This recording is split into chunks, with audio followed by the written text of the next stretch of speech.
At 74, Evelyn Marsh lay in a hospital bed while her daughter stood at a payphone downstairs and told the nurses something no child should ever say out loud. Do not call us, whatever happens. Do not call. She hung up, drove back to Evelyn's house, the house still in Evelyn's name, made herself coffee, and waited. Sandra had been planning this for years. The documents Evelyn signed without reading. The whispers around Millbrook that her mother was too far gone. The rent-free bedroom she'd occupied for 6 years. She had thought of everything, except one thing, an ugly brown coat hanging in the hallway closet, untouched for 6 years. Sandra forgot it. But that coat remembered everything. Evelyn Marsh had lived on Caldwell Road for 41 years. The farmhouse sat on 11.4 acres at the end of a gravel driveway that curved slightly to the left, just enough that you couldn't see the front porch from the road. Evelyn had always liked that. She said it meant the house chose who got to see it. Her late husband, Gerald, had laughed every time she said it. After Gerald died in 2011, she said it to herself, quietly, standing at the kitchen window with her morning coffee, watching the gravel curve disappear into the tree line. It still made her smile. Some jokes are too good to retire, just because the other person is gone. She was a precise woman. Not cold, precise. There was a difference, and most people in Millbrook understood it once they'd known her long enough. She kept a handwritten ledger of every household expense going back to 1987, each entry in the same blue ballpoint ink, each column aligned without a ruler, because her hand had simply learned the spacing over decades. The ledger lived in the second drawer of the kitchen desk, underneath a box of rubber bands she had never once used but could not bring herself to throw away. She balanced it every Sunday after church, a cup of black coffee at her elbow, the radio on low. She grew tomatoes. That was the other thing people knew about Evelyn Marsh. Every summer, the south-facing strip along the fence line behind the farmhouse erupted in Cherokee purples and brandywines, and one stubborn variety she'd saved seeds from since 1994 that had no name anyone could trace, she just called them Gerald's, because he'd bought the original packet from a roadside stand in Tennessee on their 22nd anniversary, and she'd never been able to find them again anywhere. The tomatoes were not a hobby. They were a practice. She was out there by 6 a.m, most days, kneeling in the dirt in her good gardening trousers, pinching suckers, checking the soil with 2 fingers pressed flat against the earth the way a doctor checks a pulse. The neighbors knew her. Harold Dean, 73, who lived a quarter-mile up the road and still drove a 1998 Ford pickup with a cracked windshield he refused to replace on principle. Connie Falk, 69, who taught piano lessons out of her home on Thursday afternoons and always saved Evelyn the good seat at the annual church rummage sale. These were not casual acquaintances. These were the people who knew which drawer Evelyn kept her spare key in, and who understood that if her porch light wasn't on by 8 p.m, something was wrong. Sandra came in 2017. She arrived in stages, the way certain problems do. First a weekend visit, then 2 weeks while her apartment was being sorted out, then a longer stretch while she was between things. Evelyn had set up the spare bedroom with fresh linen and a lamp from the living room. She told Connie it was temporary. She told herself the same thing. Sandra was her only child, and Evelyn had spent 40 years telling herself that Sandra's sharpness, her impatience, the way she looked at the farmhouse sometimes, assessingly, the way you look at something you're calculating the value of, was just a personality she hadn't yet grown out of. There was one moment, just one, early on, that Evelyn filed away without examining too closely.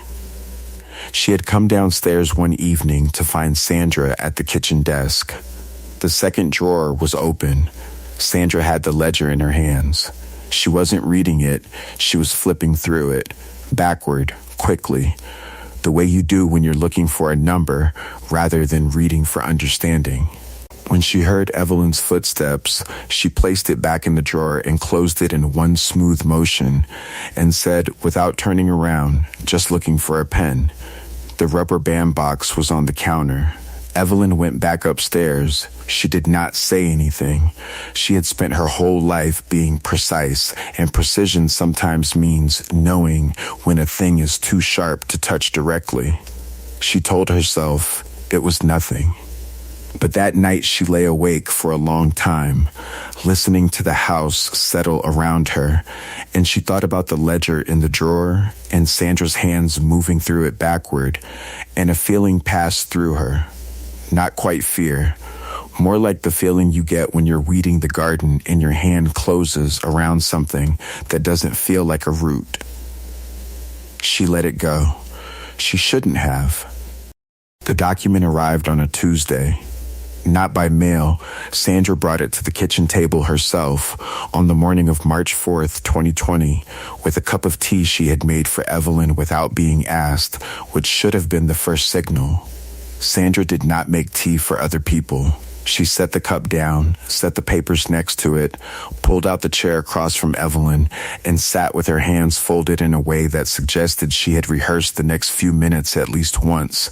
She called it a property management arrangement, a legal restructuring, she said, to protect the farmhouse from probate complications, to make sure everything was streamlined in the event that Evelyn's health declined. She used the word streamlined 3 times. She had a pen ready. She pushed it across the table next to the document without being asked. Evelyn picked up the papers. She read slowly. She had always read slowly, deliberately, the same way she balanced the ledger, and on the second page she found the language that made her set the cup down. The arrangement didn't just reorganize the property, it transferred primary ownership rights to Sandra immediately, reducing Evelyn to a life tenant, meaning she could live in the farmhouse, yes, but she could no longer sell it, borrow against it, alter it, or leave it to anyone else. The 11.4 acres on Caldwell Road, the garden, Gerald's tomato seeds, the gravel driveway that curved to the left, all of it would pass directly to Sandra upon Evelyn's death, with no court review, no probate process, no possibility of contest. Evelyn put the papers down. She looked at her daughter across the kitchen table. Sandra was already talking, something about tax implications, about how this was standard practice for estates of this size, about how she'd had a lawyer look at it. Her voice was even and practiced and moved quickly over the details, the way a car moves quickly over ice, not stopping anywhere long enough to lose traction. Evelyn said, "I need to think about this." Sandra said, of course, "Take all the time you need." She left the pen on the table when she went upstairs. Evelyn called Harold Dean that afternoon from the telephone in the hallway, the old one with the cord, speaking quietly with her back to the stairs. Harold listened without interrupting, which was one of the things she valued most about him. When she finished, he was quiet for a moment, and then he said, "Evelyn, don't sign that." She told him she hadn't. He told her to call a lawyer before she did anything else. She said she would. She called a lawyer in Denton, 40 minutes away. No one Sandra knew. A man named Philip Garrett, who had handled Gerald's estate and whose business cards she had kept in the rubber band box for 9 years. Which was perhaps why she had never thrown the box away. Garrett read the document over the phone while she held. When he came back, he said, "This is legal, but it's not protective. This protects her, not you." Evelyn said, "I know." She did not sign. What followed was not loud. Sandra was too careful for loud. It was a series of small, deliberate pressures, the kind that don't leave marks. The heat in Evelyn's bedroom began running cold in January, and Sandra was always just about to call someone about it. The grocery runs Evelyn had done herself every Wednesday stopped when Sandra volunteered to take over, and then gradually, quietly, stopped including the things Evelyn asked for. The telephone in the hallway developed a fault Sandra said she'd reported to the phone company. Evelyn's car, a 2009 Buick LeSabre that she drove without difficulty, was moved to the far end of the driveway one afternoon, and Sandra mentioned, casually, that the brake lines might need looking at. That it probably wasn't safe to drive, that she'd handle it. Evelyn began writing things down, not in the ledger, somewhere Sandra wouldn't look. She used the back pages of a seed catalog from 2018, making small dated notes in pencil in the margin beside the photographs of vegetables. Jan 14, phone line cut. Jan 22, car moved again. Feb 3, Sandra asked me again about the document. I said no again. The catalog lived inside the stack of old gardening magazines on the bottom shelf of the hallway bookcase, spine in, invisible. In March of 2022, Evelyn had a stroke. It was a mild one. The doctors at Millbrook County General called it a TIA, a transient ischemic attack, and said she would recover fully with rest and monitoring. She was conscious when the ambulance came. She was conscious when they brought her in. She asked the paramedic to call Harold Dean and gave him the number from memory. She is not sure if he ever called, because by the time Sandra arrived at the hospital 45 minutes later, the conversation at the nurse's station had already happened. The note was already on the chart, and no one on that floor had any reason yet to disobey it. Except one. Patricia Odom had been a floor nurse at Millbrook County General for 19 years. She was 51 years old, practical in the way that long experience makes people practical, and she had a particular habit, colleagues called it a gift, though she never used that word, of noticing the difference between patients who had family and patients who merely had visitors. She noticed the chart note the same afternoon it appeared. She read it twice. She went to the end of the hall and stood at the window for a moment, watching the parking lot, and then she went back to Evelyn's room and introduced herself and asked if there was anything Evelyn needed. Evelyn asked for water. Patricia brought it. She came back the next morning, and the morning after that. She brought soup from the canteen in a paper cup and sat for 10 minutes at the end of the bed while Evelyn drank it, not talking, just present. By the end of the second week, Patricia was coming in on her days off. She read to Evelyn from a Patricia Cornwell novel she found in the hospital common room. Neither of them had read it before, and they moved through it chapter by chapter, unhurried, while the Millbrook winter pressed flat and gray against the window glass. It was on a Thursday in the fourth week that Patricia mentioned she'd been to the farmhouse. Evelyn had asked, carefully, in the measured way she asked for everything, if Patricia might collect a few things. Some clothes, her reading glasses, the seed catalog from the hallway shelf. Patricia had gone on her day off, using the spare key from the location Evelyn described, and Sandra had been out. She had found the clothes, found the glasses, found the catalog exactly where Evelyn said it would be. And while she was packing the bag, she had passed the hallway closet, and the door had been open, and something made her stop. She reached into her bag now and lifted the coat out carefully, the ugly brown one, wool with the oversized collar and the broken toggle button on the third fastening, and laid it across Evelyn's lap. I thought it might keep you warm, she said. It was the heaviest thing in there. Evelyn's hands moved to it before her mind had fully caught up. They moved the way hands move when the body remembers something the brain has set down and half forgotten. reaching for the left side panel, finding the interior seam, pressing along the lining until her fingers met the small resistance of something flat and folded, where the stitching had been carefully, privately opened and reclosed. She worked the envelope out slowly. It was yellowed at the edges. The fold lines were deep and settled, the way paper gets when it hasn't been moved in years.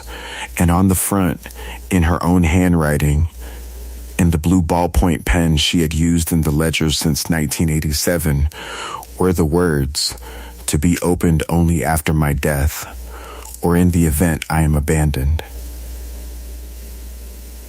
Her hands began to shake, not from weakness, not from the stroke, from something else entirely, the particular tremor of a person who has just realized that a part of themselves, a careful, quiet, frightened part, had been smarter than the rest of them knew. She looked up at Patricia. "I forgot I did this," she said. Her voice was barely above a whisper, but her eyes were completely steady. Patricia looked at the envelope.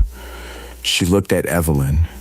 Outside, the February light was flat and cold against the window, and the parking lot below was half empty, and somewhere, 2 floors down, a phone was ringing that no one would answer for a long time.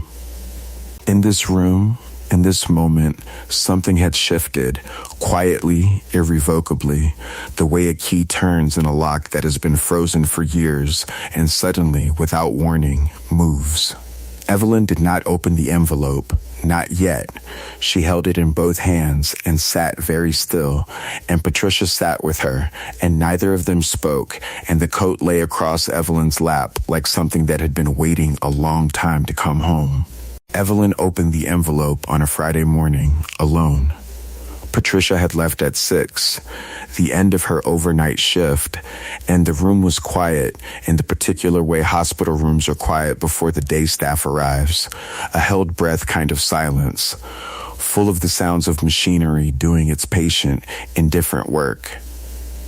The February light was just beginning to show at the window, gray-blue and thin. Evelyn had not slept.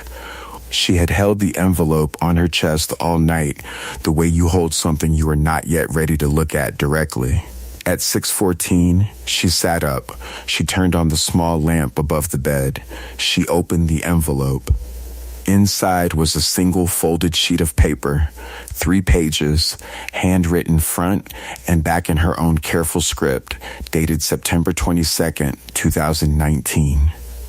At the top, in the same blue ballpoint, she had written, "Codicil to the last will and testament of Evelyn Ruth Marsh." Below that, in language she had copied carefully from a legal self-help book she had ordered online and had delivered to Connie Falk's address so Sandra would not see it, she had laid out the amendment in full. The language was plain but precise. If any beneficiary named in the primary will fails to maintain regular and caring contact during any period of medical need or physical incapacitation on the part of the testator, that beneficiary's inheritance, including any survivorship interest in real property at 4417 Caldwell Road, Millbrook, is rendered immediately void. In the event of such failure, the entirety of the estate passes to a charitable trust, the trustee of which Evelyn had named by full legal name, Patricia Ann Odom, Earn. She had written Patricia's name in September of 2019, 2.5 years before Patricia had ever brought her a cup of soup. She sat with that for a long moment. Then she read the final paragraph, which stated that the document had been witnessed and signed by 2 individuals present at the kitchen table of 4417 Caldwell Road on the date above, Harold James Dean and Constance Marie Falk. Evelyn folded the pages back along their original creases. She slid them into the envelope. She held the envelope in her lap with both hands and looked out at the gray February window and said nothing for a very long time. Then, she picked up the call button and asked the nurse on duty if she could please use the telephone. Harold Dean answered on the second ring, which meant he was already awake and already in the kitchen, which meant the coffee was on, which meant he was, in all the ways that mattered, ready. Evelyn read him the codicil. All of it. She read slowly, stopping once to clear her throat, and Harold did not interrupt, except to say yes at 2 points where she paused, which was his way of indicating he was following and she should continue. When she finished, there was a silence of about 4 seconds. Then Harold said, "Connie and I signed that at your kitchen table. September. You made biscuits." "I remember the biscuits," Evelyn said. "I'll call Connie," he said. "Then I'm calling Philip Garrett." She told him Garrett had retired. Harold said he'd find someone else and that she should not worry about the cost and that he would be at the hospital by noon. She started to say something about not wanting to put him out, and he said, with the particular firmness of a man in his 70s who has run out of patience for certain kinds of politeness, "Evelyn." Stop. She stopped. He was there by 11:40. He brought Connie, who brought a tin of shortbread and the quiet certainty of someone who had been waiting for an opportunity to be useful in a serious way. They sat in Evelyn's room, the three of them, while the hospital moved around them, and Harold laid out what he had found in 3 phone calls that morning. Philip Garrett had retired, yes, but he had referred Harold without hesitation to Ruth Calloway, a 58-year-old attorney in Denton who had spent the first 20 years of her career in estate litigation and the last 12 years specifically in elder law. Garrett had said, and Harold repeated this carefully, "If Evelyn has what you're describing, Ruth is exactly who she needs. Don't talk to anyone else first." Evelyn had $1,340 in a personal checking account that Sandra did not know about, an account she had opened in 2019 at the same time she'd ordered the legal self-help book at the branch in Denton, using a statement from her original account to verify her identity.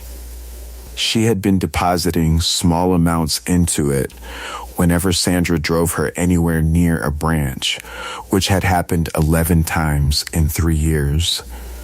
She told Harold the account number from memory. He wrote it down. It was not enough for a lawyer. It was not close to enough, but it was something. And Evelyn Marsh had spent 41 years on Caldwell Road, understanding that something is always the place you start. Ruth Calloway agreed to a phone consultation the following Tuesday at no charge. After Harold explained the situation in a single, precise paragraph that Evelyn had dictated to him and that he had written on the back of a prescription receipt from his shirt pocket. Ruth called back within the hour and said she would take the case on a contingency arrangement, meaning her fees would come from the estate recovery, not from Evelyn's pocket, if and when recovery occurred. She also said, before she hung up, "Keep that envelope. Don't let it out of your sight. Don't tell anyone you have it." Evelyn put the envelope back inside the coat. She folded the coat and placed it under her pillow. She slept that night for the first time in weeks. Patricia Odom had not disobeyed the chart note out of sentiment. She had disobeyed it because of her mother. Her mother's name had been Dorothy Odom, and she had died in a care facility in Clarksville in 2014 at the age of 79, and Patricia had not been there because no one had called her. The facility had called her brother, who had been listed as primary contact, and her brother had decided, for reasons Patricia had never been given in any satisfying detail, that it was not necessary to notify her until after.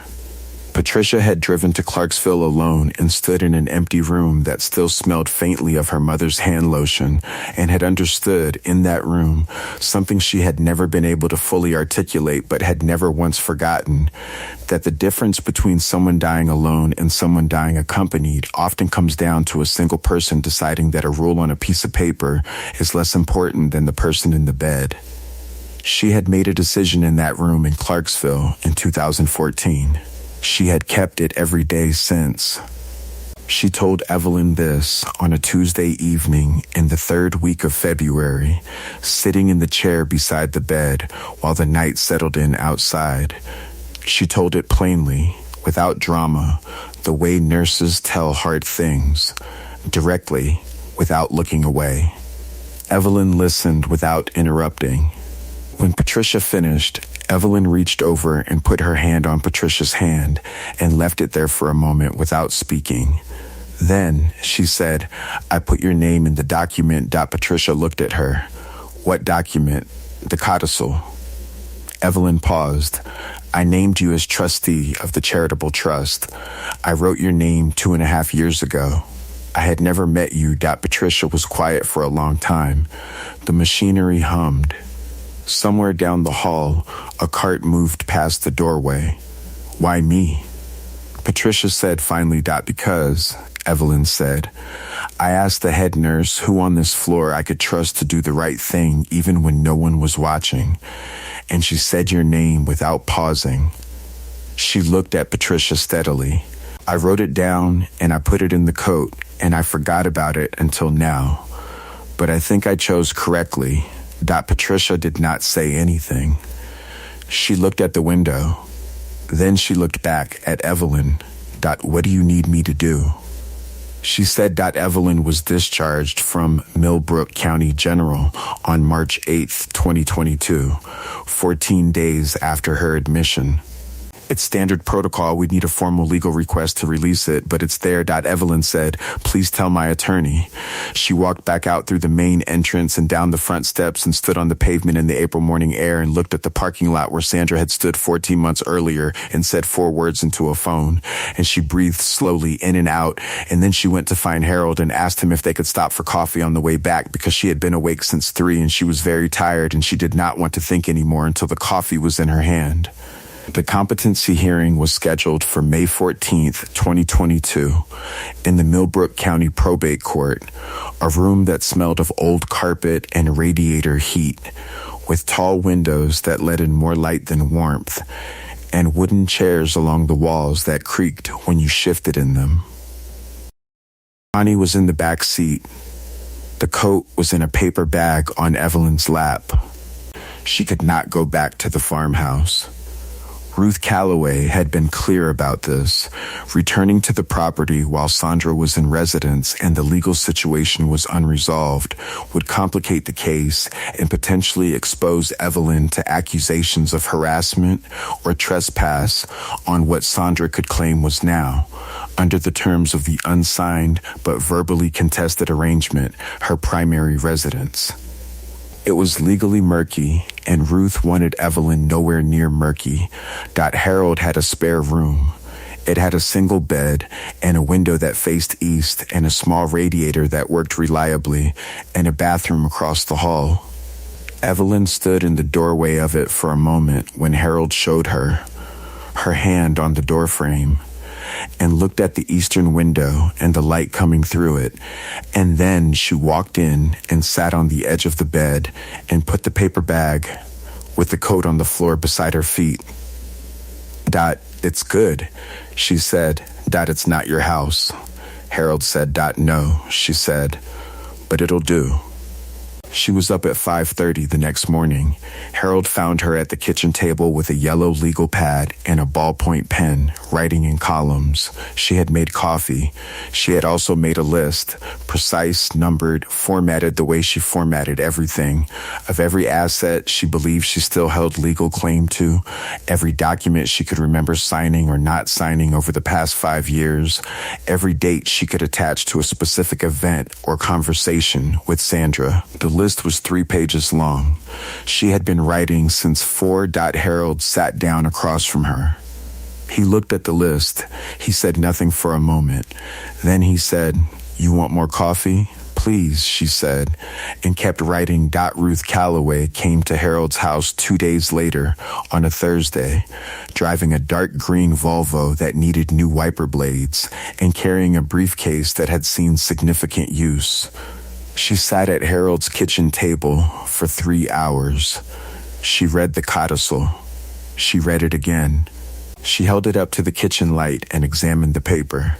She asked Evelyn 12 questions, each one specific, dates, names, exact wording she could remember from conversations with Sandra, the name of Sandra's attorney. She wrote everything down in a narrow-ruled legal pad in handwriting that was small, fast, and completely illegible to everyone but herself. At the end of the 3 hours, she closed the legal pad, looked at Evelyn across the table, and said, "This document is valid. The witnessing is proper. The language is enforceable. And Sandra's behavior, the phone call to the nurse's station, the abandonment during a medical event, satisfies the triggering condition in the codicil exactly as written." She paused. "The problem is going to be the main will. Sandra has a copy and her attorney will have filed it. They're going to argue the codicil is fraudulent, informal, or that you lacked capacity when you wrote it." Evelyn said, "I made biscuits that morning." Ruth looked at her. "Harold and Connie can tell you," Evelyn said. "I made biscuits. We had tea. My handwriting is the same as it's always been. I wrote every word myself." Ruth looked at Harold. Harold said, "Good biscuits." Ruth almost smiled. "I'll need sworn statements from both of you. And I'll need to move quickly, because the moment Sandra finds out we're filing, she will try to get ahead of it." She was right about the speed. She was also right about Sandra and Millbrook itself. The reaction was not kind. Word moved through a small town the way weather moves, invisibly, at ground level, touching everything before you see it coming. By the end of March, it was generally understood that Evelyn Marsh had suffered some kind of episode, that she was staying with Harold Dean, that Sandra was maintaining the farmhouse and handling her mother's affairs, and that there was some sort of legal dispute being stirred up, and the way it was framed. And the way these things always get framed in small towns when a story has only reached people through one side's telling of it, was that Evelyn was confused, that she had taken against her daughter unfairly, that there was a nurse involved who had put ideas in a vulnerable old woman's head, that it was sad, really, that at a certain age, people lose the ability to understand their own best interests. Connie Falk heard this version at the rummage sale in April and came home and called Evelyn and reported it word for word. Evelyn listened without expression. She was sitting at Harold's kitchen table when the call came in, working on a second list, this one of every neighbor, acquaintance, and Millbrook resident who had been to the farmhouse in the last 5 years and might have observed firsthand the conditions of her life there and the nature of her relationship with Sandra. When Connie finished, Evelyn said, "Thank you for telling me. That's useful." And she added 3 names to the bottom of the list.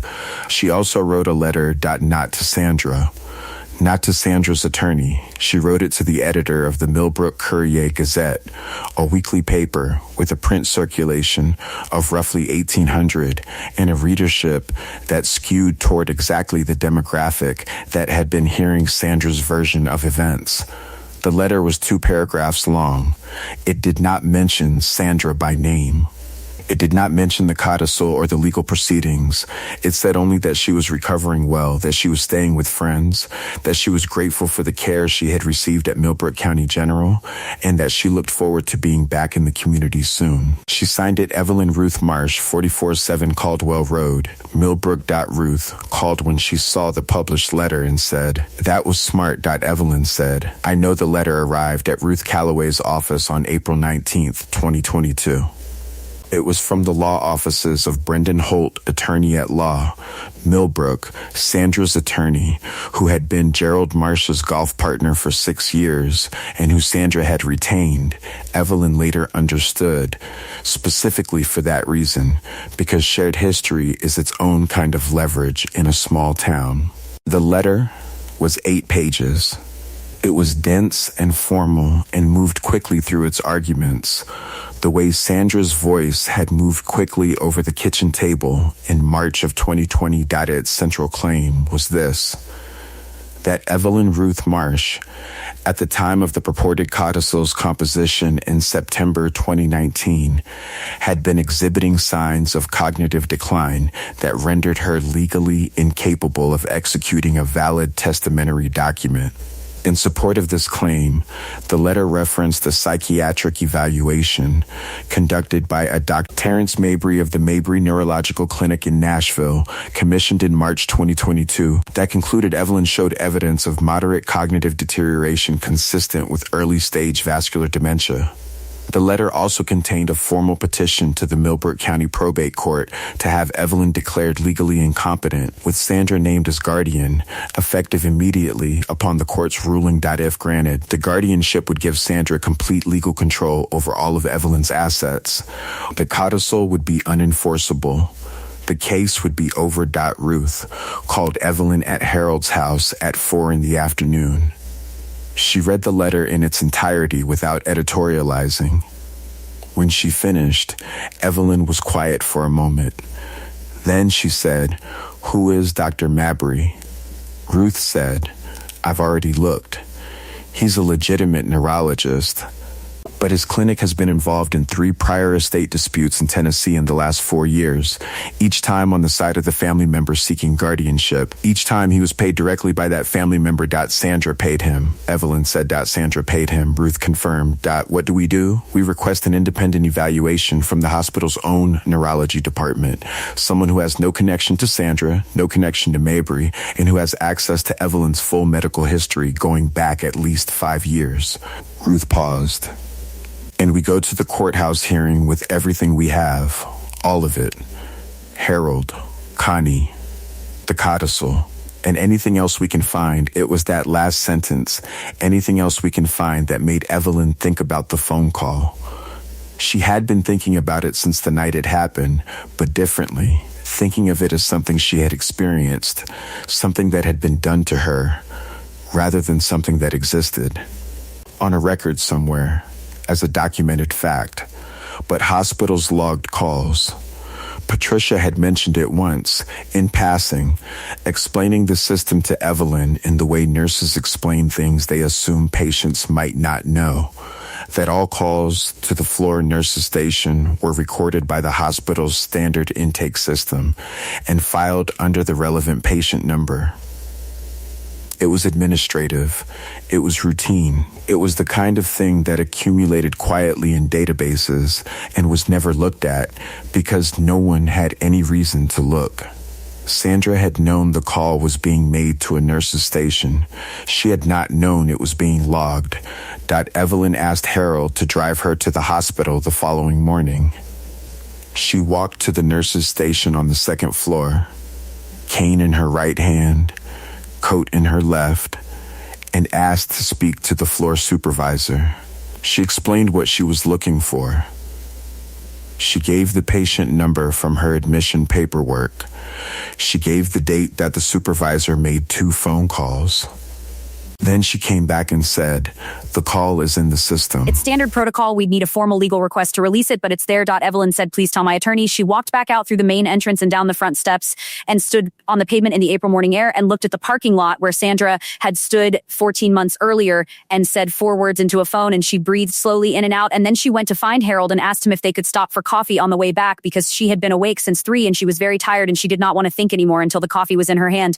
The competency hearing was scheduled for May 14th, 2022 in the Milbert County Probate Court, a room that smelled of old carpet and radiation. Sandra arrived in a gray suit with Brendan Holt at her left shoulder. She carried a leather portfolio, and she walked into the room with the contained, deliberate energy of someone who has convinced themselves the outcome is already settled, that the remaining procedural steps are merely a formality to be moved through efficiently. She sat. She arranged the portfolio on the table. She did not look at the row of chairs along the wall where Harold Dean and Connie Falk were sitting in their good clothes. Harold with his hat on his knee, Connie with her hands folded over her purse. She did not look at Evelyn, who sat at the opposite table with Ruth Calloway, the manila folder in front of her, the coat folded over the back of her chair. The judge was a woman named Honorable Margaret Sue, 64 years old, who had been on the Millbrook County bench for 11 years and who had the particular manner of a person who has heard every variety of human negotiation and has learned to distinguish between the ones that are genuinely complicated and the ones that merely want to seem that way. She called the hearing to order at 10 o'clock. Brendan Holt presented first. He was practiced and fluid. He entered Dr. Mabry's evaluation into the record, the formal psychiatric assessment, 8 pages, concluding moderate cognitive deterioration, and walked through it point by point in the measured, confident tone of a man who believes the paperwork will do his work for him.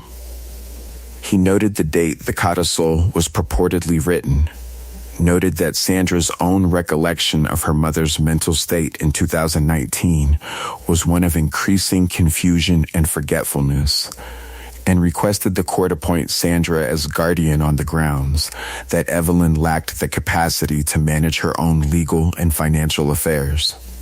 Sandra was almost smiling.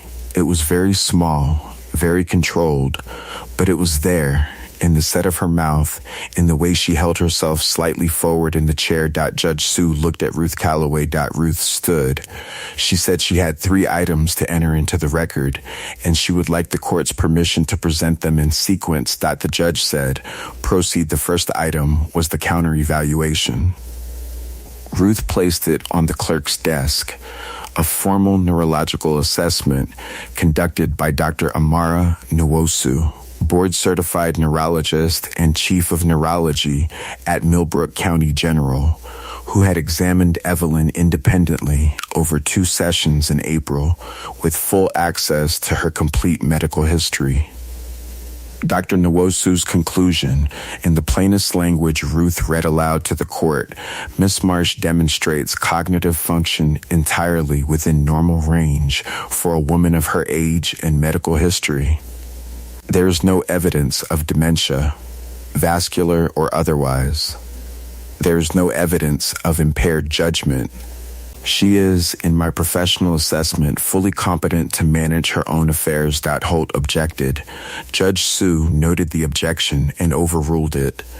The second item was the sworn statements.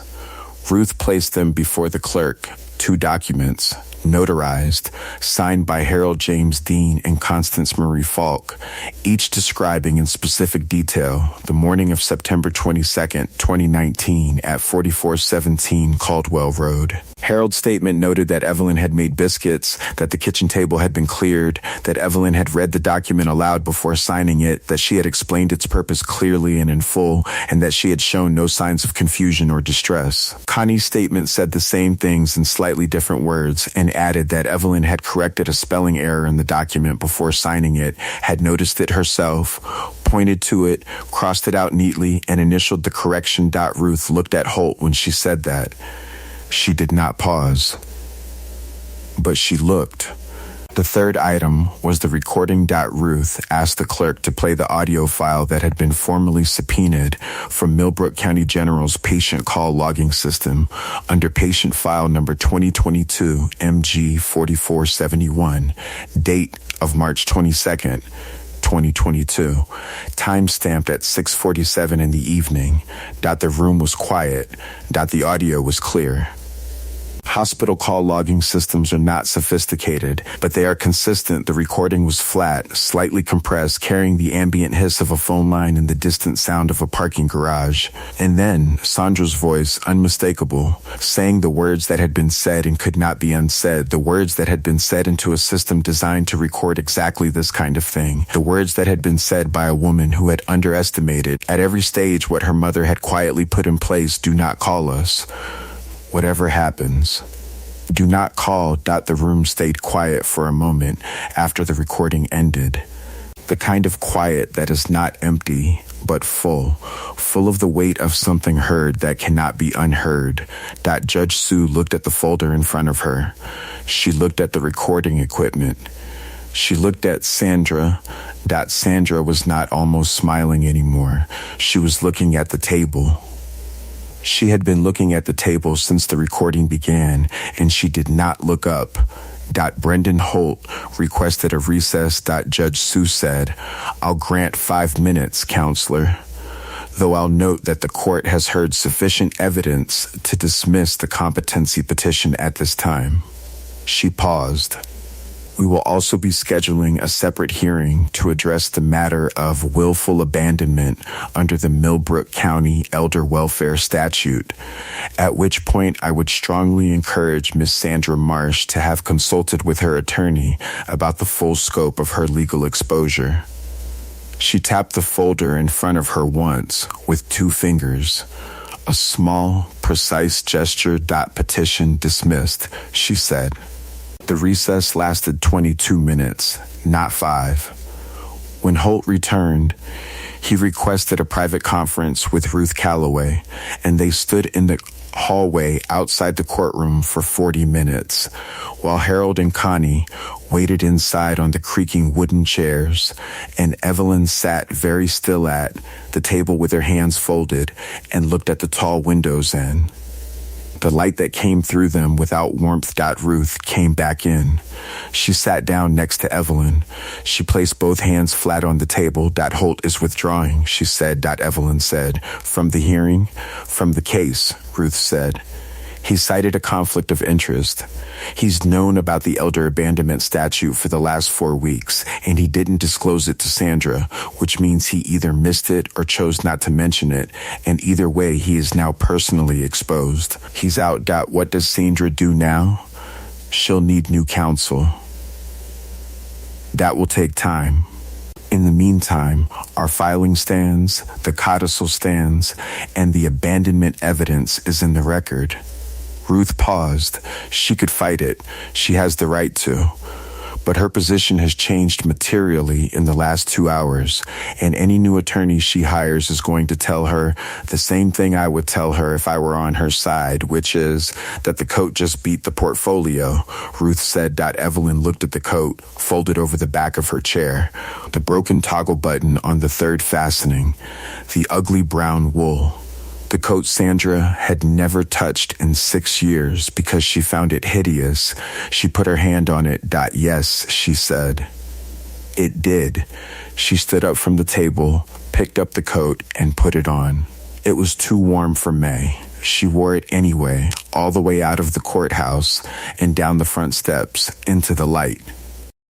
The probate filing moved through the Millbrook County court system the way Ruth Calloway had said it would, not quickly, but steadily, with the particular momentum of a case that has its evidence in order and its opposing counsel in disarray.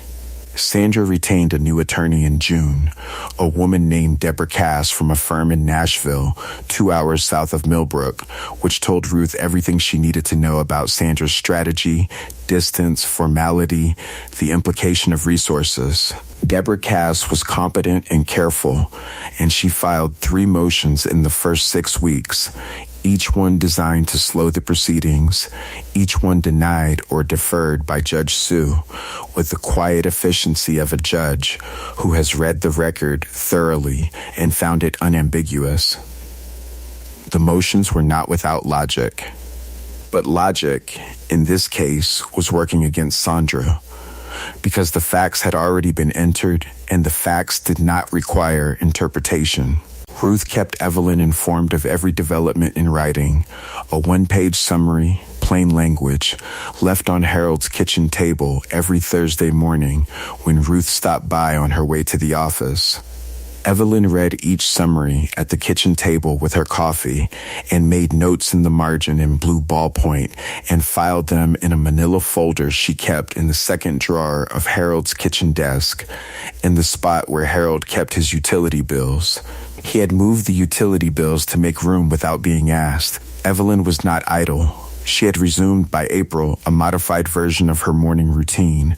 Not the garden, she was not back on the farm, and she would not let herself think about Gerald's tomato seeds sitting in their envelope in the farmhouse pantry, or whether Sandra had found them, or whether anyone had watered the south-facing bed, but something that served the same function, the daily physical act of making order out of available materials. Harold had a side yard that had gone to seed in the years since his wife Marie had died, and Evelyn began working it with the tools she found in his shed, slowly, within the 60-day restriction, pulling the dead growth back and turning the soil with a hand fork.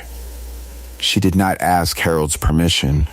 She started one morning, and Harold watched from the kitchen window and said nothing and put on a second pot of coffee. By May, the side yard had been cleared. By June, with Harold's agreement, she had planted beans, 2 rows of lettuce, and a single Cherokee purple tomato from a seedling she had bought at the Millbrook hardware store for $3.49 and carried home in her lap in Harold's truck like something fragile and important, which it was. Patricia Odom came by on Sundays. She had been coming since March, arriving at 11, staying through lunch, sometimes through the afternoon.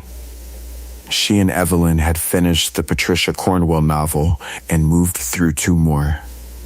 They had developed a habit of sitting on Harold's back porch after lunch, in the 2 wooden chairs Harold had brought out from the garage in April without comment, and talking about things that were not the case.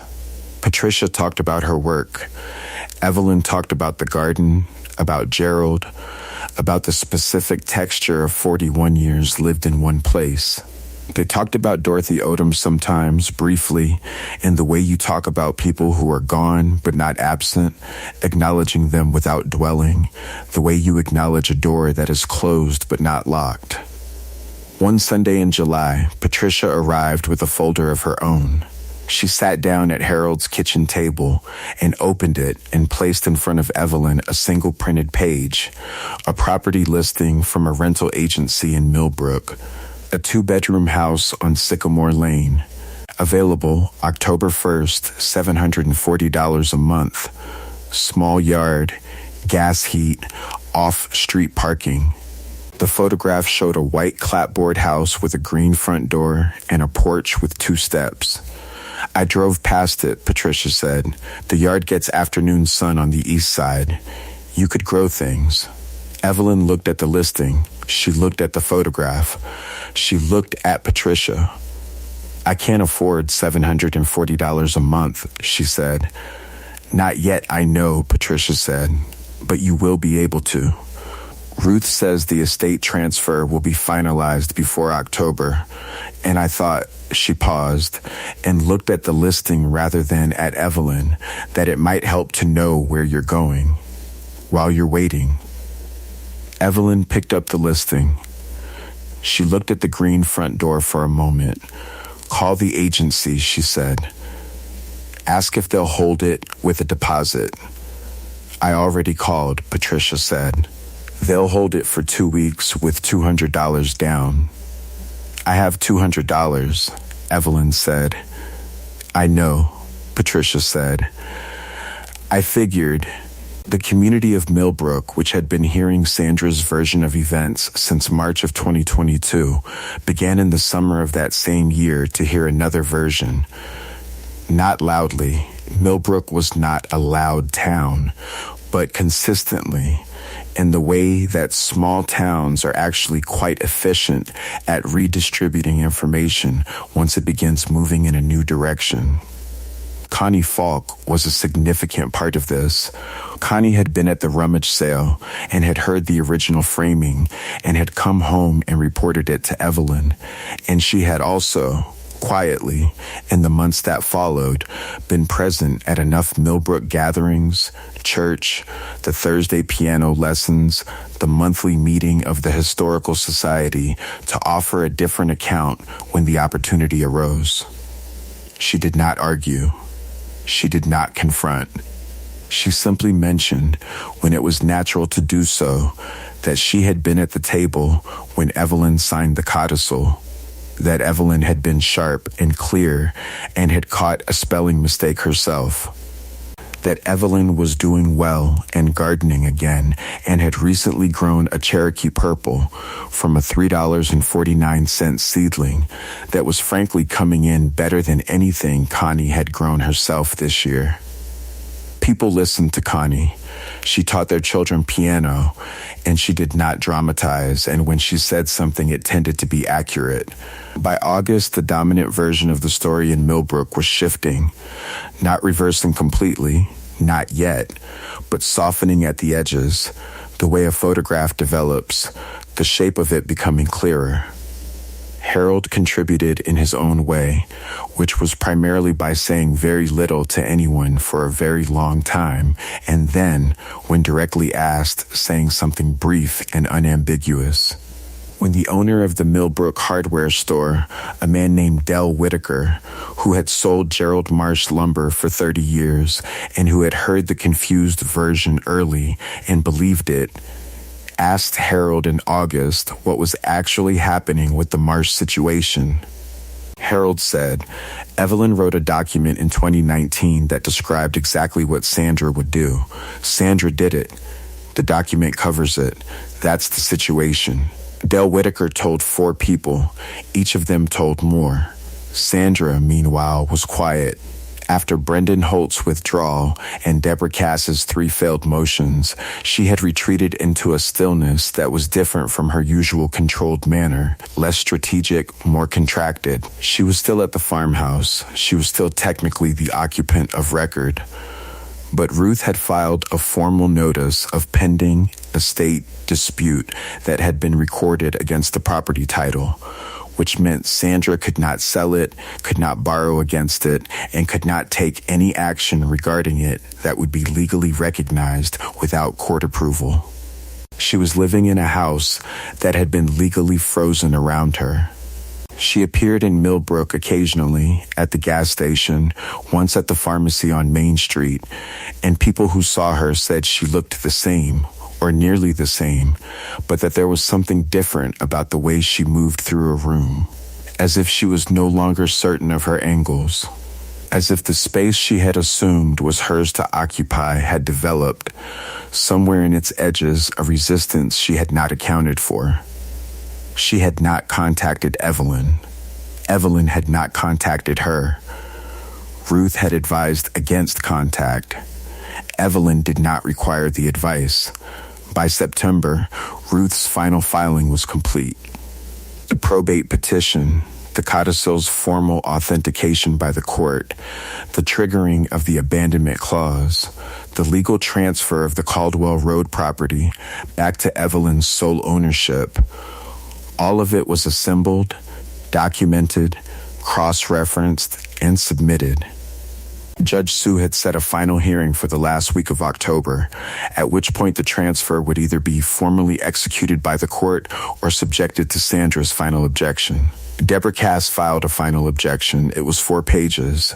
It was careful and professional, and it raised 3 points that were not entirely without merit, which Ruth acknowledged privately to Evelyn, and then addressed in a response filing that was 11 pages, and that, in Ruth's assessment, resolved each point clearly and completely. Evelyn read Ruth's 11-page response at Harold's kitchen table on a Wednesday evening in late September.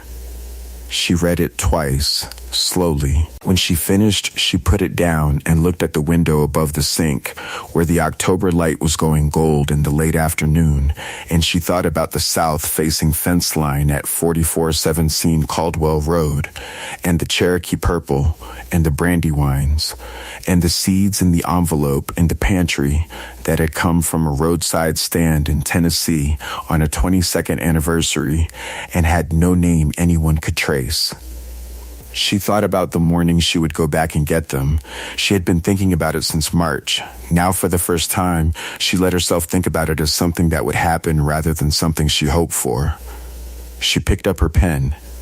She added one item to the bottom of the current list on her legal pad. She was on her 9th page by now, a running log of the entire proceeding that she had been maintaining since February precisely, in the same blue ballpoint ink she had used in the ledger since 1987. The item said seeds, pantry, top shelf, behind the rice. She underlined it once. Patricia arrived the following Sunday with a signed lease for Sycamore Lane in a white envelope and a key on a plain metal ring. She placed both on the table without ceremony. Evelyn picked up the key and held it in her palm. It was an ordinary key, brass, the standard cut of a residential lock, no different from 10,000 other keys. She turned it over once. October 1st, Patricia said. October 1st, Evelyn confirmed. She closed her hand around the key. Outside, Harold's side yard was coming to the end of its season. The beans finished, the lettuce done weeks ago, the Cherokee purple still holding 2 late tomatoes on the lower vine, slightly past their best, but still there. Evelyn had been meaning to pick them for 5 days. She had been leaving them. She understood now, on purpose, leaving them until she had somewhere to take them, somewhere that was hers.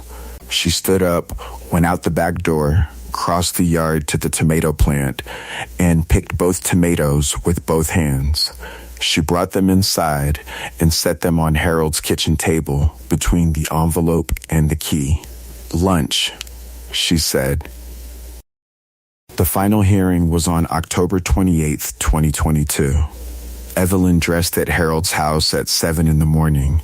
She wore her good gray wool skirt, her white blouse with a small button she had to work slowly because her fingers were still not quite as quick as they had been before March, and her coat, the ugly brown one, the heavy one, the one with the broken toggle button on the 3rd fastening. The October morning was cold enough to justify it. She would have worn it regardless. Harold drove. Patricia sat in the back seat. No one talked much on the way to the courthouse. Harold had the radio on low, a weather forecast, then music, then a local advertisement for a hardware store in Denton. When they pulled into the courthouse parking lot, Harold turned the engine off and sat for a moment with his hands on the wheel. "You ready?" he said. "I've been ready since February," Evelyn said. She opened the door and got out, cane in her right hand, the manila folder Ruth had prepared under her left arm. Inside, the courtroom was the same. The old carpet, the radiator heat, the tall windows with their cold light. The wooden chairs along the walls had the same creak. Evelyn walked to her table and sat down and placed the manila folder in front of her and folded her hands on top of it and waited. Sandra came in 4 minutes later with Deborah Cass. Sandra wore a dark navy blazer and carried the leather portfolio she had carried in May. She sat. She arranged her papers. This time, she did not look like someone moving through a formality. She looked like someone who had read the 11-page response filing and understood what it meant, but had decided that appearing in the room anyway was the only card she had left to play. She looked at Evelyn once, briefly, when she sat down. Evelyn looked back. Neither of them said anything. There was nothing to say that had not already been said in the record. Judge Sue entered at 10 o'clock. The hearing lasted 31 minutes. Deborah Cass presented her 4-page objection, clearly and professionally, as Ruth had predicted she would. She argued that the codicil's language was insufficiently precise, that regular and caring contact was too subjective a standard to constitute an enforceable legal trigger, and that a single hospital communication, however regrettable in tone, did not unambiguously meet the abandonment threshold. She was measured. She was competent. She was working with what she had, and what she had was not enough, and everyone in the room understood this, including Deborah Cass. Ruth responded. She was brief. She noted that the codicil's language had been reviewed by the court and found enforceable in the August preliminary ruling. She noted that the triggering event was not a single communication, but a documented pattern.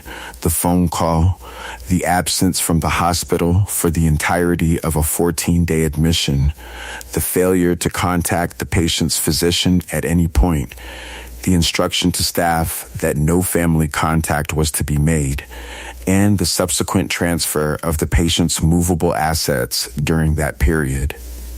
She noted that each of these facts was in the record, documented, time-stamped, and uncontested. She said, "The codicil was written by a woman who understood exactly what might happen. It happened. The document covers it. We asked the court to execute the transfer." Judge Sue looked at her notes for a moment. She looked at Deborah Cass. She looked at Evelyn. "Miss Marsh," she said, "is there anything you would like to say before the court issues its ruling?" The room was quiet. Evelyn looked at the judge. She thought about the question. She thought about 41 years on Caldwell Road and Gerald's tomato seeds in an envelope in a pantry and a telephone in a hallway that developed a fault that was never repaired, and a cup of tea Sandra had made without being asked on the morning of March 4th, 2020, and a yellow legal pad that was now 9 pages long, and a coat in a closet that had waited 4 years to be found. "No," she said. "The documents say everything." Judge Sue nodded.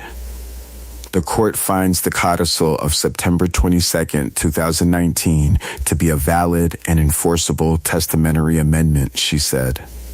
"The triggering condition, willful failure to maintain caring contact during a period of medical need, has been established by clear and convincing evidence. The court hereby executes the transfer of property at 4417 Caldwell Road, Millbrook, including all 11.4 acres and all structures thereon, to the sole legal ownership of Evelyn Ruth Marsh, effective immediately." She signed the order. The clerk stamped it. The sound of the stamp in that quiet room was very small and very final.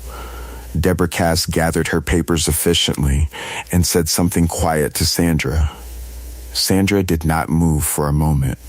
She sat with her hands flat on the table and her eyes on the leather portfolio in front of her.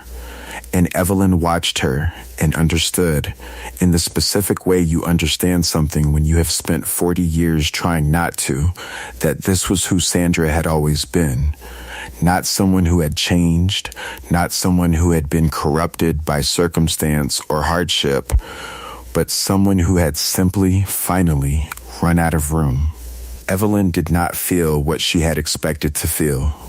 There was no surge of satisfaction, no warmth of victory, no particular brightness. There was something quieter than that, a settling, like a level finding its bubble, like a column of figures that has finally balanced after a long time of being off by something small you could never find. She stood up. She picked up the manila folder. Ruth placed a hand briefly on her arm, a single, wordless gesture, and then stepped aside. Evelyn buttoned her coat. The first button, the second, and the third, the broken toggle, which she held in place for a moment with her thumb before letting it go. The way she always had. The way she always would. She walked to Sandra's table. Sandra looked up. Evelyn placed the manila folder on the table in front of her daughter. Inside, it was a single document, the court-executed property transfer, Judge Sue's signature at the bottom, the clerk's stamp in the corner, dated October 28th, 2022. She did not explain it. Sandra already knew what it was. Evelyn looked at her daughter for a long moment. Sandra's face was composed in the careful, controlled way it was always composed. But underneath the composure was something that had no name in the room and did not require one. Evelyn said nothing. She turned and walked back out through the same door she had come in, and the wooden chairs along the wall creaked as Harold stood up to follow her, and Patricia was already at the door holding it open, and the October light came through it cold and clear and without ceremony. Outside on the courthouse steps, Evelyn stopped. She stood in the light for a moment with her cane in her right hand and the October air against her face, and she breathed. Harold came to stand beside her, Patricia on the other side. "That's it," Harold said. "That's it," Evelyn said.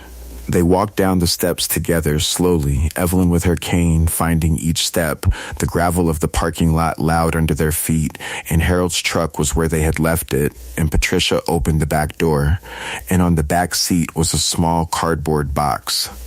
Evelyn looked at it. "What's this?" Patricia said. "Open it." Inside the box was a key on a plain metal ring and a piece of paper folded in half. The signed lease for the 2-bedroom house on Sycamore Lane. October 1st already passed, meaning she was already, as of this moment, a tenant. The key was brass, standard cut.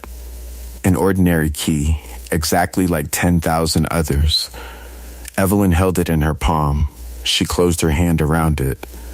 She had signed a lease in her own name for the first time in 41 years. "Thank you," she said.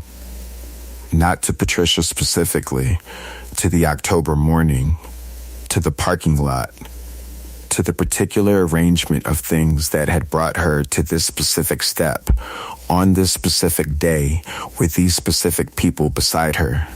She got in the truck. Harold started the engine. Patricia sat in the back with the cardboard box. The radio came on, the same station, the same low volume, and Harold pulled out of the parking lot and onto the road that led back toward Millbrook. And Evelyn watched the courthouse disappear in the side mirror, and then looked forward, at the road ahead, at the October trees, at the particular quality of light on a cold, clear morning that looks like the beginning of something rather than the end. The house on Sycamore Lane had a green front door. Evelyn painted the porch steps on the first Saturday of November, on her hands and knees, with a small brush and a can of gray porch paint she had bought at the Millbrook hardware store, where Del Whitaker had carried it to the counter himself and refused to let her pay for it. She had argued briefly. He had said, "Gerald Marsh sold me lumber for 30 years at a fair price. Let me do this." She had let him. The east-facing yard was small, 15 feet of lawn before it met the neighbor's fence, but it got the afternoon sun exactly as Patricia had said it would. Evelyn stood in it on the first morning with her coffee and pressed 2 fingers flat against the soil, the way she always had, checking. It would grow things. She wrote to Harold on the second week of November, a short note, handwritten, delivered by hand because he lived a quarter mile away, and she still preferred this method for important correspondence, thanking him for the spare room, for the cracked windshield truck, for the second drawer of the kitchen desk, for saying stop on the phone in February when she was about to apologize for needing something. He came to the door when she delivered it, read it standing in the doorway, folded it in half, and put it in his shirt pocket. He said, "Come for dinner Thursday." She said she would. She went back on a Wednesday in November to 44 Semsine Caldwell Road. Ruth had arranged it, supervised access while the property was formally returned, and Sandra's possessions were removed under a court-ordered timeline. A county official was present. Evelyn walked the gravel driveway that curved to the left, slowly, cane on the uneven surface, and she stood at the front porch for a moment before she went inside. The house smelled different. Not bad, just different, the way a place smells when different hands have moved through it for long enough. She walked through the rooms without stopping in any of them until she reached the kitchen. The second drawer of the kitchen desk was open and empty. She closed it. She went to the pantry, top shelf behind the rice. The envelope was there. She took it down and held it in both hands and stood in the pantry doorway in the November light that came through the kitchen window. And she did not open it. She already knew what was inside, had known for 30 years what was inside, but she held it for a long moment, the paper soft at the folds, the handwriting on the front faded but entirely legible. Gerald's, in her own writing. From a roadside stand in Tennessee. 1994. She put the envelope in her coat pocket and walked back out through the front door and down the porch steps and along the gravel driveway that curved to the left, and she did not look back. Patricia came for lunch on Sundays. Harold came for dinner on Thursdays. Connie came on the second Saturday of each month, and they drove together to the rummage sale, and Connie saved her the good seat, which was the seat on the aisle, second row, nearest the winter coat rack, not because there was anything there Evelyn needed, but because it was the seat Connie had always saved, and some things deserve to continue, simply because they are good. In the spring, Evelyn planted Gerald's tomatoes in the east-facing yard on Sycamore Lane. 3 plants from seed, started in February on the kitchen windowsill in small pots she had bought at the hardware store. By June, they were climbing the simple trellis Harold had built from scrap wood on a Saturday morning without mentioning he was going to do it, arriving with the lumber in the truck and assembling it while Evelyn watched from the porch steps with her coffee and said nothing because nothing was required. The tomatoes came in August. The first one she picked, she brought inside and set on the kitchen windowsill in the afternoon light and stood looking at it for a long moment. The deep, irregular burgundy of it, the weight of it in her hand, the particular smell of the stem. She had grown this variety for 30 years, and she did not have a name for it that anyone else would recognize. She didn't need one. She sat down at the kitchen table, her kitchen table in her kitchen, in the house on Sycamore Lane, with the green front door and the afternoon sun on the east side. And she opened the second drawer, where the new ledger was, the one she had started in November, each entry in the same blue ballpoint ink, each column aligned without a ruler, because her hand had simply learned the spacing over decades. She balanced it. It was a Sunday, which was the right day. Outside, the August morning was warm and unhurried, and the tomatoes were coming in better than she had hoped. And somewhere down Sycamore Lane, a screen door opened and closed. And the sound of it was the sound of an ordinary day in a life that was, at last, entirely her own. She picked up her pen. She made the entry.